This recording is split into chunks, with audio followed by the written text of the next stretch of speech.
Dan media TV sudah siap. Ya, rekan-rekan media yang saya hormati, izin menyampaikan informasi dengan kejadian gempa yang ada di bawah kota Cianjur, ya 10 km skala 5,6, mengakibatkan banyak sekali bangunan yang luluh lantak dan hancur.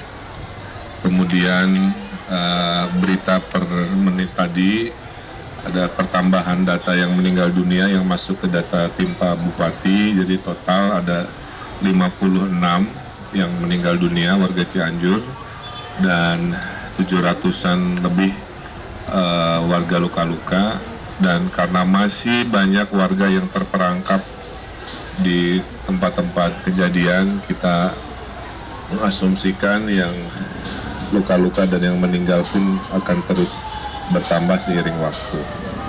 Kemudian karena situasi masih chaos, suasana juga masih dilanda ketakutan, maka kegiatan kedaruratan banyak dilakukan secara outdoor untuk mengantisipasi gempa susulan yang memang terjadi 2-3 kali setelah kejadian.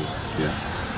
Tim TNI Polri sudah kami koordinasikan, khususnya yang pertama polisi-polisi di desa-desa diminta memberikan data, karena Cianjur ini karakternya banyak tempat-tempat yang sangat terpencil, ya. Sehingga kita membutuhkan data itu untuk memastikan situasi seperti apa. Yang kedua, sudah diperintahkan juga kepada dinas terkait, karena banyak jalan-jalan yang longsor, ya, jalan-jalan longsor, menghentikan pergerakan lalu lintas di beberapa lokasi.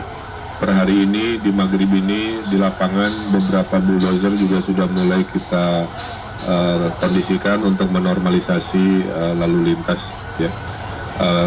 Rumah sakit di seputaran Cianjur sudah saya koordinasikan tadi. Tim Hasan Sadikin saya minta pasukannya, ambulannya semua diarahkan ke Cianjur, jaga-jaga di sini tidak memungkinkan, minimal tidak boleh ada warga yang tidak tertangani secara medis. Itu juga sudah kita koordinasikan. Nah, untuk menjangkau titik-titik kebencanaan, saya kira BPBD, TNI Polri itu juga sudah dikoordinasikan. Namun jika ada relawan kesehatan kebencanaan, silahkan mengkoordinasikan diri, tapi melaporkan eksistensi kegiatannya nanti ke Pak Bupati, yang kita akan bikin posko di balai kota, ya, di pendopo, maaf, di pendopo, sehingga semua koordinasi keluar masuk data apapun satu pintu, ya. Jadi itu harus dilakukan agar terjadi kedisiplinan dalam pengaturan posisi kebencanaan. Saya kira itu per maghrib ini, ya, mohon doanya, mudah-mudahan tidak ada gempa susulan, tidak ada hujan, sehingga warga yang bisa disaksikan tadi oleh media sendiri keprihatinannya seperti apa masih bisa kita tangani dengan baik, ya. Dana-dana darurat sudah kita siapkan, khususnya dari provinsi untuk membantu Kabupaten Cianjur.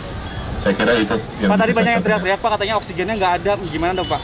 Ya, Kang, dalam situasi kedaruratan makanya semua rumah sakit dikondisikan, karena dalam satu waktu RSUD mendapati kelimpahan pasien sebanyak ini, tentulah pasti ada kekurangannya.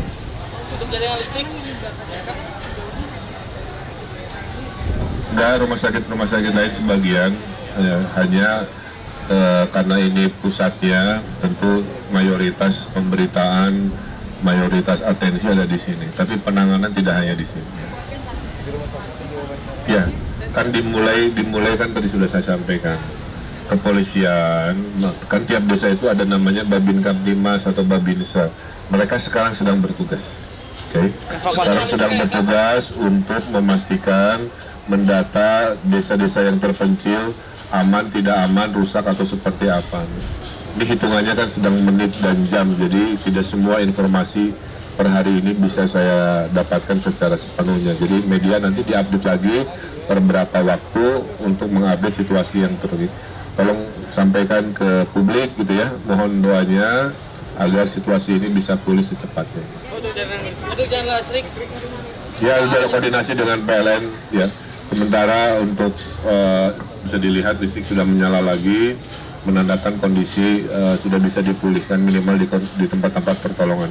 Tapi di daerah-daerah yang terkena bencana memang tadi andalan kita ada pada tim kepolisian, Babin Kaptimas dan Babin Sanyi.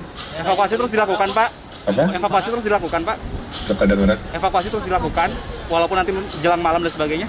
Ya, tidak ada kriteria menunda-nunda pertolongan kemanusiaan.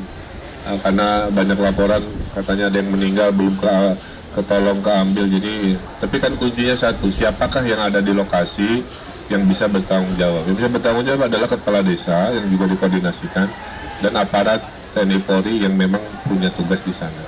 Datanya saya belum lengkap, nanti dikabari bagaimana evakuasi di daerah-daerah tertentu.